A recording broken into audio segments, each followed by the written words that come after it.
It's like the moment of truth while everyone's joining. Thank you guys. We're just going to give it a couple more seconds before we get started.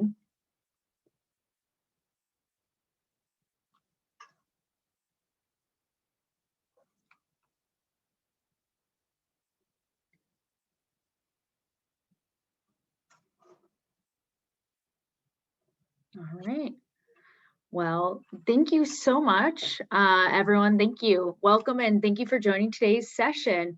We have a really exciting webinar for you today that we're really going to dive into the latest Talkwalker brand love report. And I think we have a fantastic session here today. And I'm Kara Biscallion. I'm the Chief Innovation and Insights Officer here at Talkwalker. And I'm so pleased to introduce Zach Kirschner. He's the brand strategist lead at Pinterest, actually. And he's one of our most valued customers, obviously. But Zach really comes to us with an amazing experience, 14 years of industry experience from various different research roles, companies like App Annie, Edelman Intelligence, working with various different leading organizations like HP, Salesforce, Facebook, and now he's at Pinterest, actually leading brand strategy. And at Pinterest, he's actually doing a lot around brand equity measurement and marketing campaign measurement, and really overseeing strategic messaging. So really excited to be joined here by Zach today. And he considers himself, what is it, data agnostic, you said, and really loves the challenge of finding that aha moment. So really excited to have Zach here today. Thanks so much for joining. Thanks for having me. I'm really excited to dive into these findings and to talk about how we're seeing them show up on Pinterest. Wonderful. And for those of you who don't know, I'm going to just walk over some basic housekeeping items, but this is really a deep dive session on our brand love report that we just released earlier this month. And we're really going to focus on this session on how beauty brands build a brand love, which is an industry that I'm very passionate about. And I know Zach is too. So we've got some really great stories. Before we dive into the content, just a couple housekeeping sessions. You always got to get those out of the way before you kick in. So always we recommend closing all of your extra windows open, optimize your experience. You signed up for this webinar. Zach has so many great stories here to share with you. So just close any bandwidth heavy hitting app items. I think it's just easier user experience. Also, I think I always want to encourage you guys to read our brand love report and find out any additional information around this topic. And then finally, if you're on social, we would love to see you use the hashtag brand love or hashtag brand love expert series. If you find anything of interest today, we will actually be monitoring that and we'll be bringing in any questions that you have throughout the session. So definitely encourage you guys to hop right in. So today's agenda, we've got a really jam-packed one. It's a lot of really good insights. So we're going to dive into what is brand love? I mean, that's the hot question that everyone's asking.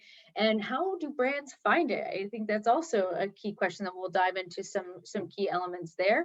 We're going to also cover some 2020 top trends. I think we can all agree sitting on this webinar that 2020 was an abnormal year, and surprisingly enough, beauty had such a key role in that year. So we'll dive into some trends around that and why.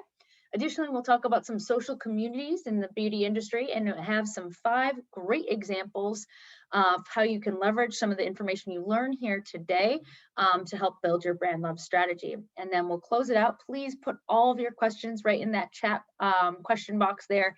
And Zach and I will do our best to answer all of them at the end, or at least follow up with you. So let's just dive in. What is love? The top question on everyone's mind. So everyone wants to know what brand love is. A lot of the customers that come to Talkwalker and also that are on Pinterest that I'll let Zach go through are searching for brand love. And I will have to say COVID-19 last year led to a whole unparalleled acceleration of trends and shifts in consumer behaviors.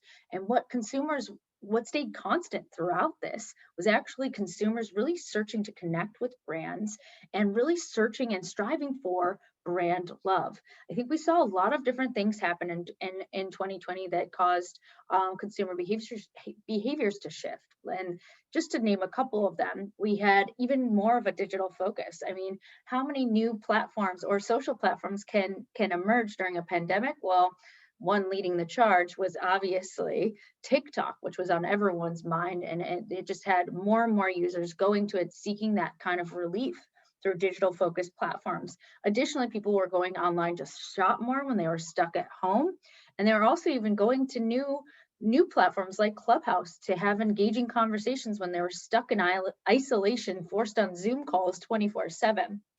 Additionally, I think also like what caused brands love and what people were searching for when they were engaging with brands was an even bigger focus on what health and wellness meant, to be obsessed.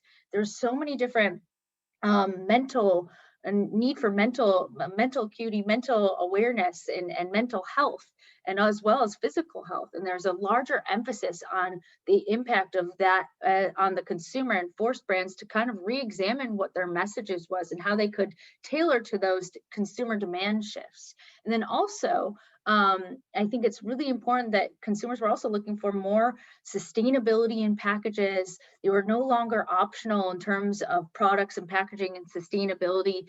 There was a need for bigger value and a need for showing empathy and being united and putting purpose and values first. And because of all those reasons, Talkwalker puts together this brand love report in order to understand what's important for different consumers and how brands can leverage that in their strategies. So it's really important to play into those psychological needs from that different levels as well. And I think what also we found that brand love really leads to is some key areas. And it's really around having more money to spend for brands that they love, driving more loyalty, and creating that brand advocacy. So all really drivers of what, when you have brand love, it leads to really strong consumer engagement. And we're going to dive into a lot of those different stats here. So what we were searching for in this brand love report, the brand love report came out, like I said, earlier this year, and we actually surveyed over 1,200 global brands. And we really wanted to really understand what consumers really cared about when thinking about that, when they love brands. And we actually put it into different buckets around. They care about brands being aspirational. They care about the engaging platform that they're on, having a positive PR experience or a focus on SCR, sponsorship, as well as a nostalgia for the future, and influencer marketing. That was so important to look at what drives and moves consumers to one brand or another, and building that brand advocacy becomes so crucial. So we looked at over the past year, we actually surveyed our brands and leveraged the Talkwalker social listening technology. We looked at data points from July 1st, 2020 to April 1st, 2021 to really get a full picture of what happened over this last year. And as we said, we looked at over 1,200 brands included in this report, and we ranked them. I think we can all agree that a lot of C-level executives are not just asking about what consumers think about your brands and becoming more consumer obsessed, but they're talking about how they rank against the competition and how they rank against their category, and then also out of category, more aspirational brands. So we looked at across 30 industries and ranked all 1,228 of these brands. And we shortlisted around 153 of them. And we looked at all of these different factors that factored into brand love. And that's why we're bringing you the results of this report today, as well as a great conversation with Zach. So here's just a snapshot of some of the industries that we looked at, and it was really about understanding and activating the voice of the customer. Talkwalker is a consumer intelligence platform. We actually started out as a web crawling technology using the latest advancements in machine learning, and then since developed partnerships with over 20 social networks. We believe that it's so crucial to combine consumer and customer conversations and analyze this unstructured data to activate and understand the voice of the customer to drive brand love and loyalty across your organization. And so we looked at so many different brands and so many different industries to rank them. We had a clear winners across the industry. And to no surprise, in this last year, beauty was actually the top leaders. And I'll get into some of the actual top ranking um, beauty brands that actually were leading in the case. Well, additionally, what we also looked at in 2020 was more trends that were coming through. I think we can all agree that things shifted over this last year or so, and we really started to move away from consumers just going into stores. You couldn't do that anymore. You're going online, you're shopping online, and it forced not only beauty brands but also other brands to think more digitally focused, like I was talking about earlier. So you can see, just leveraging some of our theme clouds and unique visualizations across all these consumer conversations, what's driving consumers. And it really was around online shopping experiences. We had grocery stores that developed robust online platforms to foster delivery online. We had major beauty companies that were actually creating digital experiences, virtual rooms that you could try on products. They're also creating digital editors to speak to online. So it was really this beautiful moment that we, in a terrible situation, in unprecedented times, where we could really focus on creating consumer voices that matter to drive that brand love. So I think you can just see some of these great themes popping out at you. There's also a focus on product quality, which we'll dive into a lot of some of the stats here. And also a big focus on really those experiences. It wasn't enough to just be online, be able to have direct to consumer purchases, but it was also more about also being able to respond very quickly to consumer demands, needs. If they were having trouble accessing a service representative, then they moved away very quickly, and that helped hindered their brand love. If they had trouble locating a product on their website and they couldn't find it, that hindered their experience, and they moved on quickly. So it was really, again, a huge factor, especially when we are measuring brand love. Customer experience was one of that. And also, I think even we can all agree, employee advocacy was also another one. And then also key influencers that you could really leverage. So there's a lot of different factors that go into the top trends that we saw around e-commerce. And those who really put the consumer first and activated that voice of the customer by listening to all the online and offline conversations that were happening about their brand and category were the ones that came out on top in this report. And so now let's dive into the top three the world's most loved brands. And that was, to no surprise, Huda Beauty. So I don't know if anyone knows the backstory with Huda Beauty. It's an international cosmetics company, skincare brand that was actually created by Huda Katan. And it was created, I believe, in 2013, and has become a unicorn in the industry and world renowned for offering amazing beauty products. She was actually a beauty blogger turned to established company, and she's really hit the nail on the head with a lot of her progressive, inclusive product line, and her tapping into social influencer marketing to really help generate a lot of brand love that is super important in this space. And I believe she was even recognized as Fortune's 40 under 40 and one of Forbes' top influencers. So it was really exciting to see her as a move on our list. When we did this back in 2019, she's actually shifted from 27th in the ranking to number 1. So we have to give her huge accolades for all of that amazing success that she's had. She was CEO.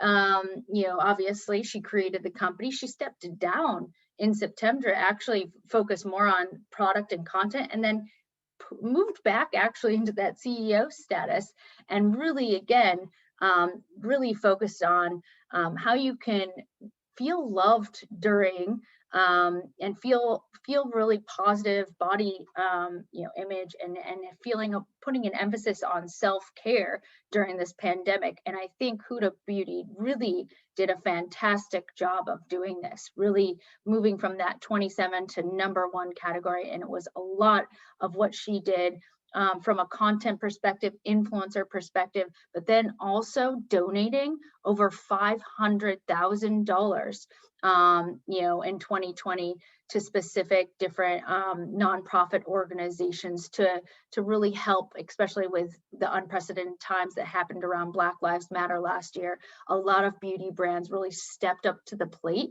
and really inspired a lot of different brands by donating a lot of money to Black-owned businesses. And Huda Beauty is one of those that really spearheaded. Another great brand that we just have to keep talking about, and some of the you can see some of the great just themes that were coming through from Huda Beauty, and it was really around just different palettes and color schemes that they were using during the pandemic. I think that was really fun to see. I don't know if anyone went on TikTok or went on Instagram or went on stories. You could see people's creativity coming to life when they were stuck indoors. I thought beauty wouldn't have as big of a moment during the pandemic, but they really rose above, and people channeled a lot of their creativity in creating these beautiful color palettes and testing them on themselves, or testing them in the virtual rooms that these beauty brands actually created. So it was really fun to see a lot of these palettes come through, which you can see in these great visualizations here. Another really great example, and one of the world's most loved brands that came in at #3 was, to no surprise, MAC Cosmetics. Again, playing into those color palettes. MAC Cosmetics is one of those brands that climbed the list this year, actually. I believe there were 24 in the last report that we did, and then really have shined through and moved completely up the list. And it was a lot of because they enlisted key influencers along the way that really bolstered their brand love and drove passion across the organization, so that they could really leverage key influencers to increase their visibility. So I think that was a really fun moment to watch. And so now I just want to pass it over to Zach to talk about Pinterest experience with this. Sure, thank you. So, everything you were saying about the creator space, the importance of creators within the beauty and fashion industries, we absolutely saw that same trend playing out on Pinterest.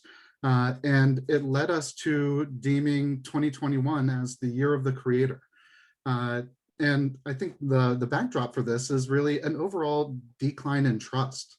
We see this, and this isn't just within the beauty industry, it's across the board. We're seeing declining levels of trust, and it's changing the way that people are evaluating ideas and products that they consider. And so they're turning to people that are closer to their own experience. When I was at Edelman Intelligence, now Edelman Data and Intelligence, they did a lot of research in this space and the way that it's impacting. And for Pinterest as a business, it's had a massive impact on the way that we think about our platform and the needs of our users. Historically, Pinterest has always put the content front and center. We don't filter things through profiles, and even within our feeds, it's always very content driven. And so this is a big shift where we are really starting to put the people who create that content more at the forefront within our product and in everything that we're doing. So some of the ways that we did that, we launched new types of pins. We have new idea pins that are very similar content formats, to what we've seen on Instagram and Facebook and other platforms. But the main thing about that type of content format is that it helps make ideas more actionable. And it puts people, it removes one of those friction points in the customer experience where people are trying to learn about a product or learn how to use a product. It makes that DIY step-by-step process very clear. We've also updated our home feed so that we are featuring those idea pins and creators front and center within the app. We've typically started with content, but now we are really starting from a creator first perspective there. And as we started noticing how that was impacting our community, we realized it's more important than ever to be values led in the way that we integrate these new creator features and work with influencers on our platform. If we were just pivoting to creators and doing it the same way that everyone else is doing it, no one would bother. That we've already got Instagram, we've already got all these other platforms, so there's no juice left to squeeze there. We really have to do it in our own way, and we did that primarily through the creator code. A lot of people refer to Pinterest as the last positive corner of the internet, and we are very serious about defending that territory because it's our favorite thing about Pinterest. We often get labeled as social media, but we usually think of ourselves as personal media because it's not really meant for sharing to get a whole bunch of likes and to get the dopamine drip that you get from a lot of other networks. So when we started focusing on creators, we wanted to make sure that we were encouraging them to be kind, to check facts, to be aware of triggers, and to practice inclusion. We asked them to formally agree to that. And then we also built it even into our moderation tools. If we see that someone is typing in criticizing or negative keywords into comments, we show them a nudge like this where we encourage them to keep things positive. If they really want to post that comment, they can still do it, but we want to encourage them and nudge them in the right direction to build this community and to build this community on values that align with our values and with the values of our creators. So if we go to the next slide, a lot of our work in this area, and especially in beauty and fashion, has been around inclusive beauty and developing tools and features that our users and creators and advertising partners can leverage. Starting this conversation out, I want to make sure that we're centering the right voices because I'm very cognizant that a cis white male, talking about inclusive beauty trends on Pinterest is not necessarily centering the right voice in this situation. So here we have an interview that we conducted with Deepika Mutiali, who is the founder of Live Tinted. And I'm going to let her do a little bit of her own intro. This isn't the full interview. You can go onto Pinterest to watch that. But just a little context for why this matters to creators and why it matters to Pinterest.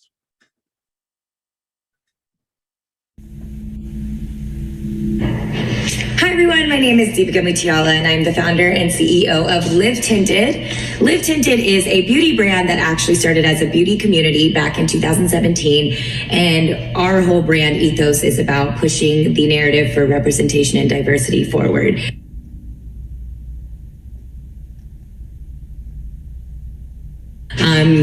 When we first started as a beauty community, we were spotlighting faces that I felt like you hadn't seen in the beauty industry ever, and talking about things that you don't really hear people talk about, like colorism.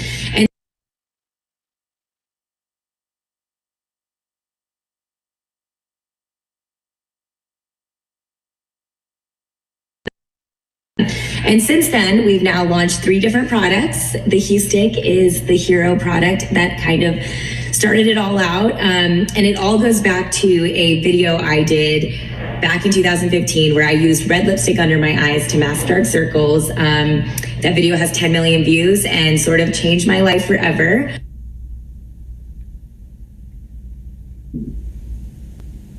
I've always wanted to create this beauty brand since I was a little girl growing up in Texas, where I was trying to conform and change so much about myself to fit into the beauty standards that I had seen. So now here I am with my own brand, and it's pretty surreal going from the corporate side of the beauty industry to being a beauty influencer to now having my own brand. It's just really incredible.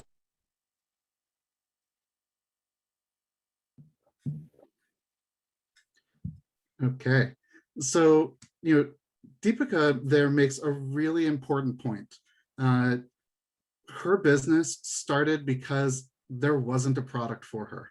And I actually kind of remember when when the first video that she referenced there with the lipstick under her eyes, my wife is Indian, and she actually watched those same types of hack videos, years ago. And a lot of them featuring Deepika and other influencers, because there weren't products, for her skin tone range, for the types of beauty standards that are important for different cultures, and she didn't feel represented. And her response to that was to develop a hack. And hacks like that are often, they often start on Pinterest, or they at least grow and evolve on Pinterest. And so I think Pinterest in particular is a great place to look for those hacks, to listen to your customers and see what is emerging in the space that people are creating their own product solutions for, and how you can pivot towards those. And she's also just a great example of centering a voice who's really putting people in the spotlight that haven't been in the spotlight before. And I think, as Karen mentioned, over the past year, that's become way more important. And I think it's okay to recognize the importance of that pivot moment last summer with Black Lives Matter, George Floyd, and all the protests. It made us at Pinterest look at ourselves in the mirror and ask, like, what can we do better? And how can we make our product better? How can we push our advertisers and advertising partners to be better? And not just in a short-term, Band-Aid fix. How do we integrate that into the bones of our platform, into the very foundation of our products and the way that we think? So the very first step on that is really on the next slide. We wanted to make sure that people could see themselves in the platform. One insight that we took from our search trends was that people of color often added their race to the end of their search terms. So if they were looking for creative hairstyles, it would be creative hairstyles for Black women, or it would be, hairstyles for Latino men, etc. They would add their race onto the end. And so we realized people, and that was because when people were searching, they were often seeing white beauty standards. And so it was more difficult to see, oh, how would that foundation, how would that eyeliner or blush, like how would that look on my skin? Because I look nothing like the images that are being shown to me in this app. And so, we developed these skin tone filters so that you can select the skin tone that most closely matches your own, and then filter the images and search results by those, so that you can see yourself in the images and in the products that you're looking at. And one thing that we noticed with that was that after triggering those tone ranges, we saw a lot more exploratory searches where people were looking for different alternatives and different cool hair ideas, eyeliner styles, and cool hair color ideas. They were exploring more deeply themselves because there was one less point of friction. And so it just made it that much easier for them to think more expansively. And when people start thinking more expansively, they look for products and brands that will help fit and build this vision that they're trying to create. And so the very first thing here is really just to make sure that people are seeing themselves in the platform. And I think that's important for when you're thinking about the different platforms that you're putting media against. Oh, and let me know if my audio, I'm getting a little bit of feedback, so let me know if it gets to be a real problem. But it's important to think about the platforms where your products and where your advertising or social efforts are showing up, because is it a platform where people can easily see themselves and all of your customers, or are you potentially limiting your customer experience or the way that people can identify themselves within your products? So speaking of seeing yourself in your products, the next slide is where we really showcase some of our different features to see ourselves in the products themselves. One feature that we've launched this year is our AR try-ons. So these we can try on different lipstick shades, eye shades, and using the Pinterest app, you can overlay those just as you're seeing in the GIF on this slide. And we've built that into our platform so that you can see the product on your own face and against your own skin tone. No need to match it with a search filter. But we also see brands like Benefit. They've built that into their own website, and they prominently feature that in their pins on our site. And I know Benefit just fell out of the top 3 for the earlier focus. So I thought I'd give them a little bit of love, because they're a great example on Pinterest, because they strike a lot of different notes. They've got a great variety of different pins. If you go and check out their page and give them a follow, they've got great content, because they drive people to their AR. They include guides and tutorials where they break things down and make it more actionable.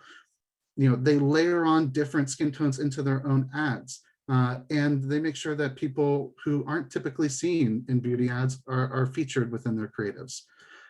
Estee Lauder is another brand that does a really great job of that on Pinterest by featuring different skin tones, different products, and different people within their creatives and within their pins. So seeing yourself in the products is just as important now, and the technology is quickly catching up to make this much more seamless and frictionless experience for customers. So as Kara mentioned, and I mentioned, just keep removing those barriers and make it as easy as possible for anybody to see themselves in your product. And then I think one really important piece here is that all of this is a lot of this. There's a lot of focus, I think, on brand safety and inclusion as a element of brand safety. I think it's an important piece of brand safety, but it's also really important just to hold and create space, because holding and creating space for inclusive beauty helps build community, because it gives them a place where they feel like they belong.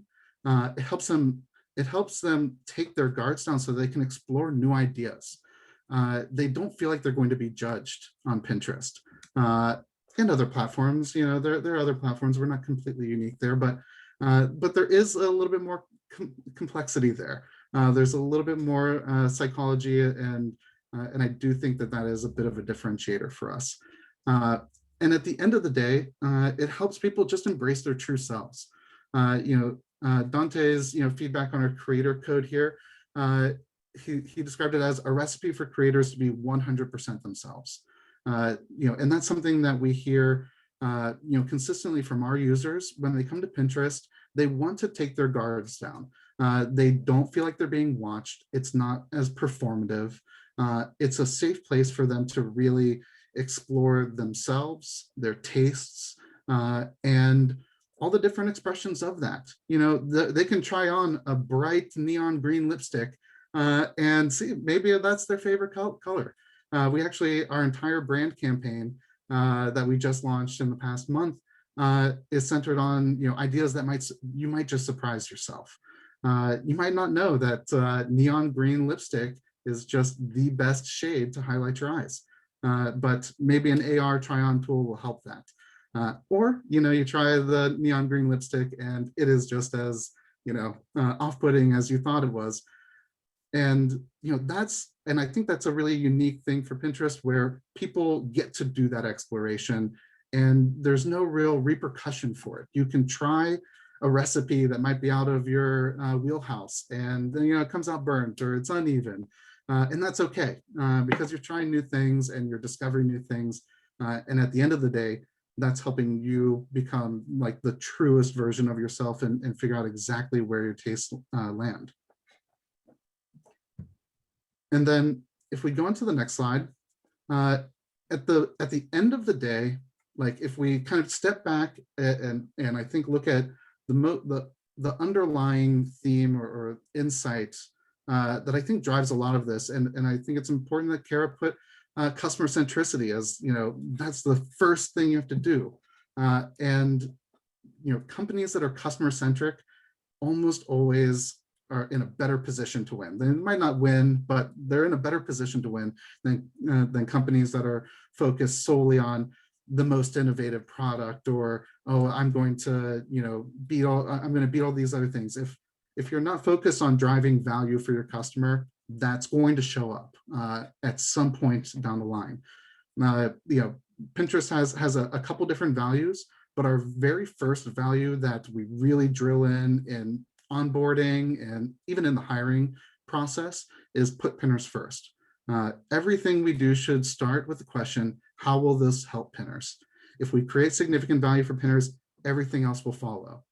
Even when I was interviewing with Pinterest, about a year and a half ago, they explained to me that we don't do full page takeovers because it's interruptive to the user experience. It's not putting pinners first. We don't do auto playing audio on videos because it's not putting pinners first. We are very restrictive. We're very conservative in a lot of ways in the way that we protect our user experience, and we force ad formats to fit within our content formats because it's the least disruptive experience for users. And by not disrupting our user experience, we actually create a stronger ad effectiveness proposition. People don't have their guard up. They're less likely to ignore ads on our platform. So this is how I think we really center customer centricity and how we try to live that value internally. But we're not alone here. I think Amazon's focus on Prime customers and driving customer loyalty and customer centricity there is a huge part of their success.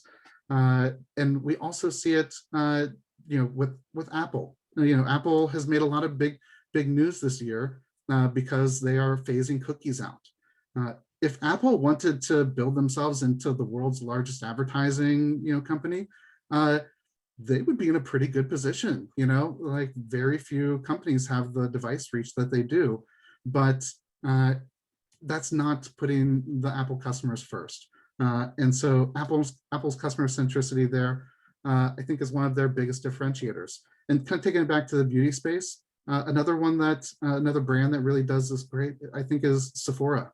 They have a great customizable app. They have amazing in-store experience, and that in-store experience, that customer centricity and the hands-on nature of their customer experience, especially in-store, it bleeds through into all of their expressions of their brand and all of their experiences with Sephora. So I think that at the end of the day, it is important to take it back to that customer centricity focus.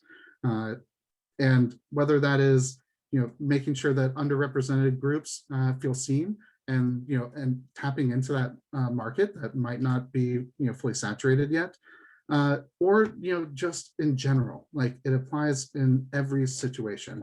You really can't go wrong when you put customers at the center of your strategy. Awesome. Thank you so much for that, Zach. That was a really great presentation with really great examples. And, it's very impressive what Pinterest has done, because you could have easily just done what every other social platform has done. And you chose to be different. You chose to listen, to put your own customers, to put your pinners first and listen to what they want out of a platform and what their needs are. So I really applaud Pinterest for kind of going against the grain in that way. And I think you've built a lot of brand loyalty on that. And I think it could just, I want to go over just some key takeaways before we open it up to Q&A, but I thought that was really an important message that you highlighted there. And I think I really just want to stay in this moment around putting customers first. And I think you hit the nail on the head. Beauty companies know how to do that, and they've been putting that first. They've been listening to their customers. And I think it's really interesting to see a lot of the huge beauty brands that are out there, the ones that are included in the brand love report, the ones that you've highlighted here, are actually most of them are started from being a beauty influencer. And really figuring out how they could leverage their voice to sell other people's beauty products, and then saying, hey, I can do this myself. And I think Deepka said it perfectly. She was an influencer, a beauty influencer who didn't have had to do beauty hacks. and got her name for doing those hacks, the lipstick under the eyes. And she's like, why am I using other people's products to create hacks? I can create a product for me. I'm not alone. Customers are like me. My community who's listening to me are using these same hacks. There's a need for this. And I think that's a perfect example of putting the customer first. I also think there's so many other brands that were beauty brands that are putting customer first. I think Glossier pioneered, who is also included in this report. They created that milky jelly cleanser because what consumers asked for and customers asked for. They spend hours every morning scrolling through their Instagram product comments, looking for what products to make next. What their consumers want, what their colors they want. That's what they do. They put their customer first. I hope you can't have a beauty report without talking about the Kardashians, but Kylie also did that too. She would ask her fans on Instagram or Snapchat, what lip color kit should I make next? And it's these constant, not afraid to crowdsource, to ask your audience to listen to what they have to say and then do that. And I think that really also then helps with the second one of knowing where to find where your customers talk, create your community. And I think also what was really special about this last year with the beauty community is that the beauty community really pioneered the donations and the visibility for Black Lives Matter. I think we saw Huda Beauty do it by donating to nonprofit causes. We saw Glossier create a whole Black granted funding program. We saw so many others follow suit and really drive. And it was because of the customers.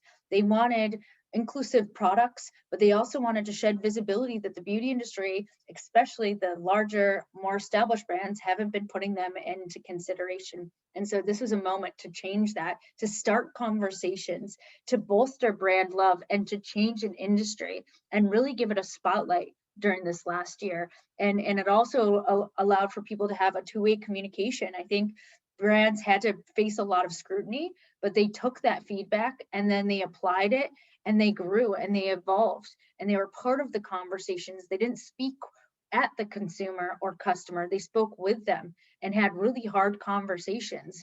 And that allowed the beauty industry to be featured in our brand love report by over 30%, getting in that top 100 list. And it was because of all of these 5 points here.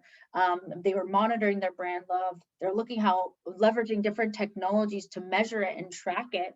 And they were listening to their customers, putting them first. And I think Zach here has just really listed out some amazing examples that Pinterest has done too, putting their pinners first. And also, I just love those different filters.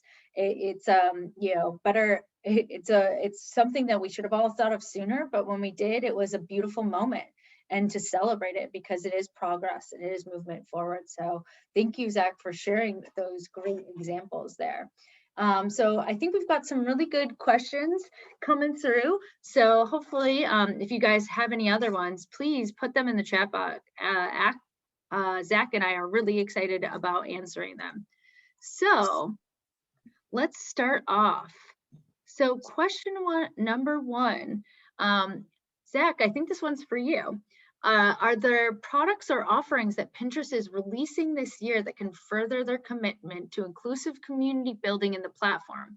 And then a follow-up to that is, how are current products being adapted to meet new user needs? So I'll try to answer this as honestly as I can within while still keeping my legal team on my good side. I've still got to work with them at the end of the day. You small details, right? yeah. But I do think like we've made a deep commitment to inclusive beauty and to building this into our platform. And I think skin tone filters is a great first step. There's a lot of different ways that we see visual diversity. At the end of the day, we are a visual centric platform, and it's a lot easier to filter searches for keywords, especially with platforms like Talkwalker.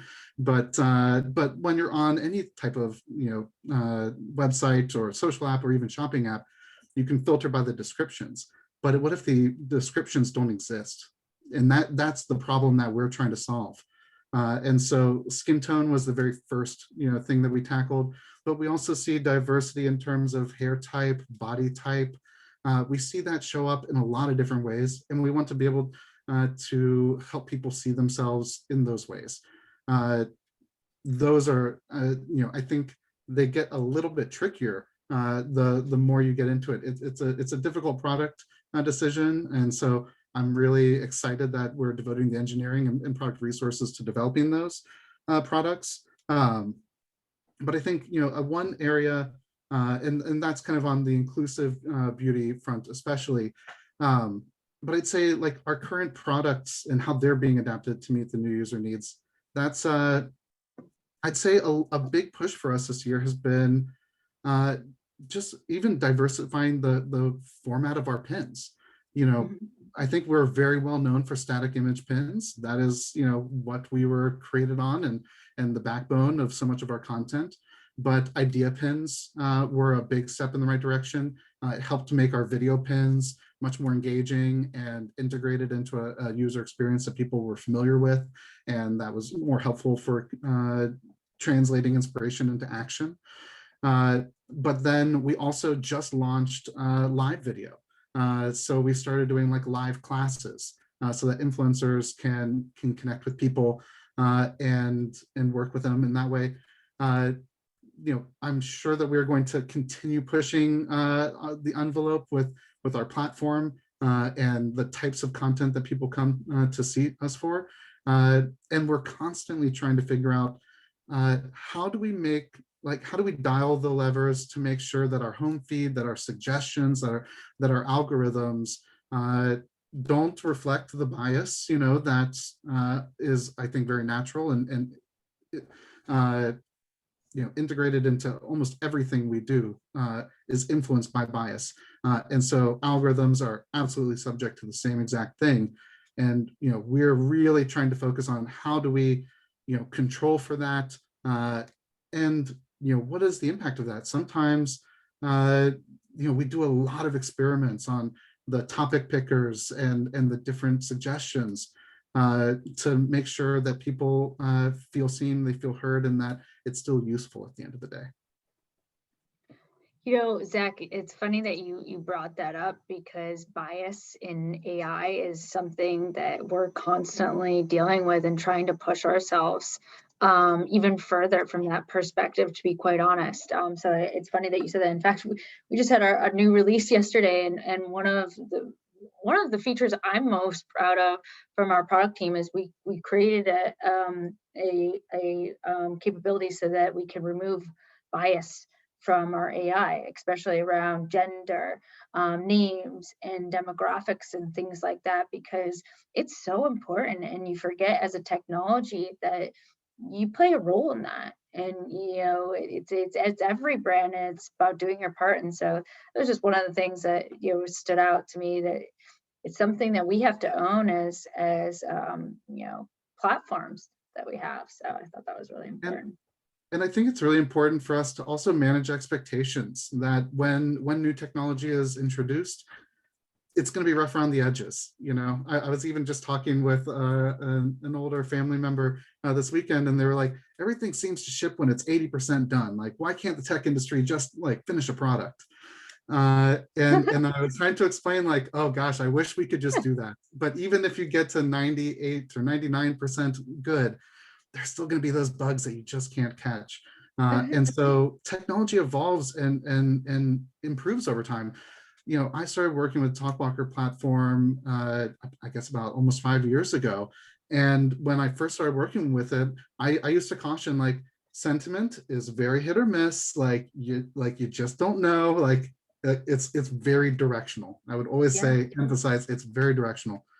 But it has made leaps and bounds in the last 5 years. I have a much higher degree of confidence in sentiment analysis today than I did last year, 2, 3, 4, 5 years ago, especially like from when I first started working in sentiment, like 10 years ago. It was very rough around the edges back then. And so I would expect all of these AR technologies, VR technologies, they're going to be maybe a little rough around the edges, and there'll probably be some humorous moments that come out of that, at least I hope. And then, you know, but have a little bit of patience. It's not like 3D TVs where this technology is going to flash and then go away. Like AR, VR might be a little bit more of a, you know, specific use case, but for the beauty and fashion industry, AR is not going anywhere, and it's only going to get better. I agree with that. I mean, Neiman Marcus had a whole, not even just makeup, there was a whole outfit that you could try on virtually. I'm like, if I never have to go to a Manhattan store to try on anything and deal with the crowds, like, I don't know what the pandemic has done to me, but I much prefer virtual try on. But it's a great use of technology, and you're spot on, because brands, especially brands that are loved, have to toe a line of being innovative, but then also and trying new things like AR, but also with being innovative and trying these new technologies, whatever, whether they're AR or VR, you know, comes with risk, and it comes with working out the kinks. But it's only the ones that are pioneering that innovation, it's going to keep improving, because that's the best part about technology. Just to your sentiment point, it's constantly evolving and improving. So I think that's an important part. Another question we're getting in, and I think this one might be for me, but it's coming in, is what are the most important attributes you look for social metrics with you gauge your own brand love? I think I'll speak from our customers, Zach. I think Pinterest, from your perspective, would be interesting as well. And I would say, what we're doing with Talkwalker with a lot of our customers is we've actually created different passion index scores, leveraging our out-of-the-box scores so that you can evaluate how much a customer loves or hates your brand, removing that neutral constant. And what we're doing with that, that's one of the levers that we're looking at to see what extreme brand love is and what hate is, and then what are the different levers that you can pull as a brand to bolster that passion for your brand. Is it doing a campaign? Is it working with an influencer? Is it coming out with a new product or an innovation?